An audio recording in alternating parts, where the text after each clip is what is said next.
Balik lagi ke konten yang gak ada di anime Yojakura Family.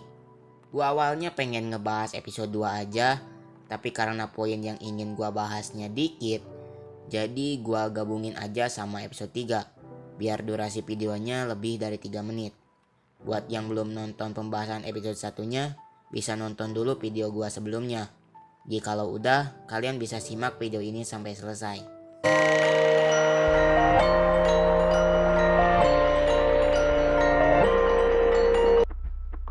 Sebelum ke menu utama, kita recap dulu apa yang sudah terjadi di episode 2 dan 3. Jadi setelah Taiyo resmi menjadi anggota keluarga Yojakura, ia diberi misi pertama untuk melindungi Mutsumi. Mutsumi mendatangi rumah Taiyo pada pagi hari dan menyiapkan bekal makan siang untuk Taiyo. Tiba-tiba, rumah Taiyo meledak oleh sebuah bom. Menurut penjelasan Koichiro, bom itu berasal dari seseorang yang mengincar Mutsumi. Di sini kita dapat informasi baru kalau Mutsumi Yojakura adalah pemimpin keluarga Yojakura generasi ke-10. Dari zaman dulu, ciri-ciri pemimpin keluarga Yojakura adalah anak keturunan yang gak punya kekuatan super dibandingkan keturunan Yojakura pada umumnya.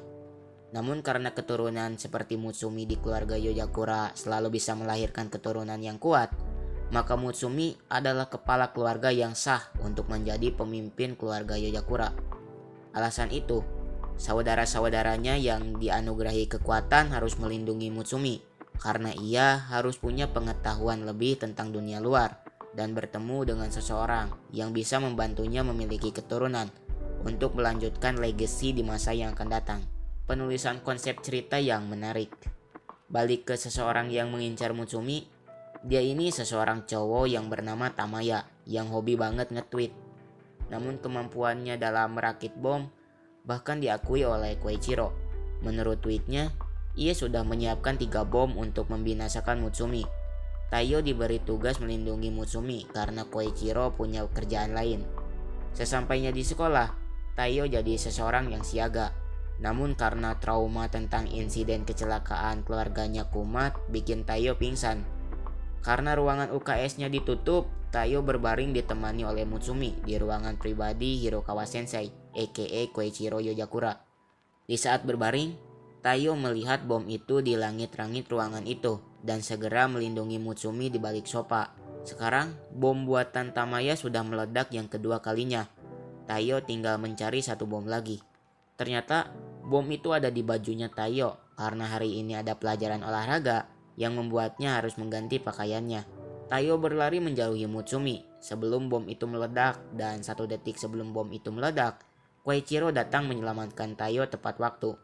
Kesigapan Taiyo dipuji dengan berat hati oleh Koichiro dan bom terakhir Tamaya berhasil dijinakan oleh Koichiro.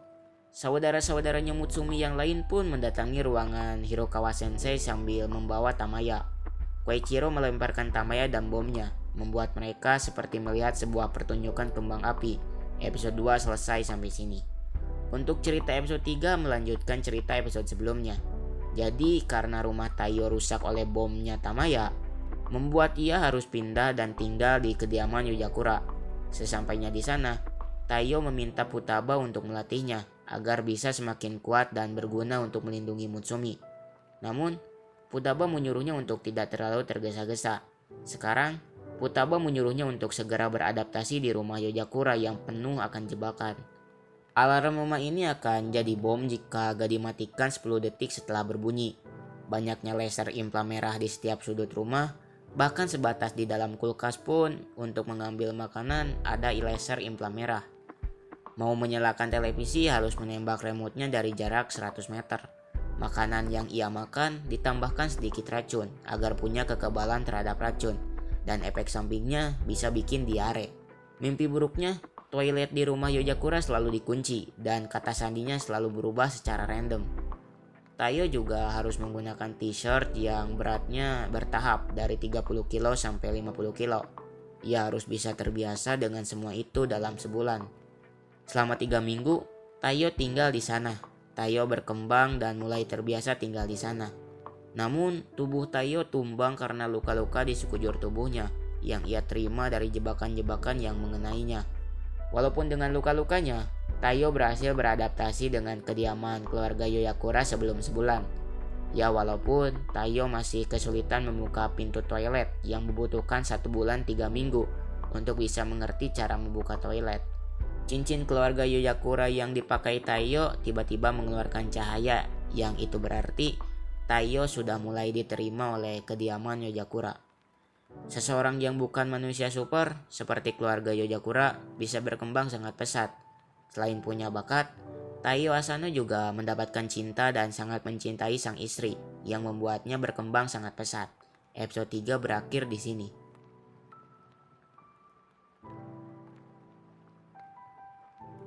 Episode 2 mengadaptasi chapter 2 dan untuk episode 3 mengadaptasi chapter 3 dan beberapa panel dari chapter 4. Jadi episode 2 dan 3 memakan 3 chapter manga. Di episode 2 tidak terlalu banyak yang di skip, yang ada episode 2 malah dikasih beberapa scene original. Namun ada satu poin yang dihilangkan di anime episode 2. Sebelum Taiyo pulang dari kediaman Yojagakura, tangan Taiyo yang terluka karena teknik benangnya Koichiro saat Taiyo berusaha merebut cincin Mutsumi. Kalau di manga, nunjukin Mutsumi yang memasangkan perban di tangan Taiyo yang terluka. Sedangkan di versi anime, scene ini nggak ada. Dan besoknya luka Taiyo udah sembuh aja. Walaupun di manga besoknya juga sama udah sembuh, tapi versi manga lebih realistis daripada anime. Seperti yang udah gue bilang sebelumnya, kalau episode 2 ini banyak banget diisi sama scene original. Maka gue akan coba bahas sedikit. Jadi scene saat mobil yang mengantar Taiyo dan Mutsumi yang dikejar-kejar oleh kelompok bersenjata itu gak ada di manga. Jikalau kalian merasa scene ini gak masuk akal seperti gue lihat anjing peliharaan keluarga Yojagakura yang bawa mobil, maka dimaklumin aja karena scene itu original di anime. Selanjutnya, di manga gak nunjukin scene pelajaran olahraga, dan di anime munculin itu agar mempertegas kalau si Tamaya naruh bom di baju Tamayo pas sedang gak pakai baju seragamnya. Terakhir, kalau di manga, saudara Mutsumi yang ada pas ngalahin Tamaya itu cuma ada Koichiro seorang. Tetapi kalau di anime, semua nyimak kecuali Futaba yang gak ada dan melihat Tamaya yang meledak di udara, kayak sedang nonton kembang api.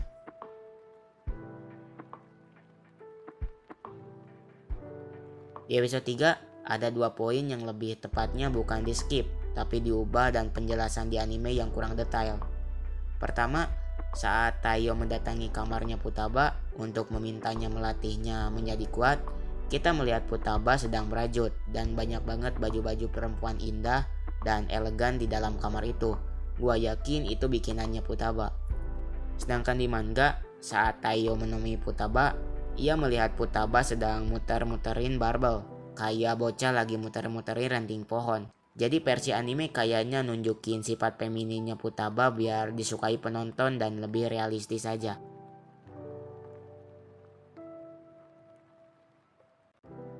Terakhir sebelum video ini gua tutup, kalau di anime kan Taiyo pakai teaser bertahap dari 30 kilo sampai 50 kilo.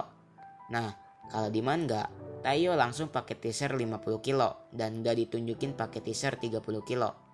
Mungkin yang nonton animenya aja akan heran kok bisa teaser itu sebisa seberat itu. Nah, kalau di manga, sedikit dijelaskan kalau teaser itu terbuat dari serat baja. Ya mungkin kalian bete terus dengerin suara pales gue ini. Jadi untuk video kali ini kita sudahi dulu sampai sini.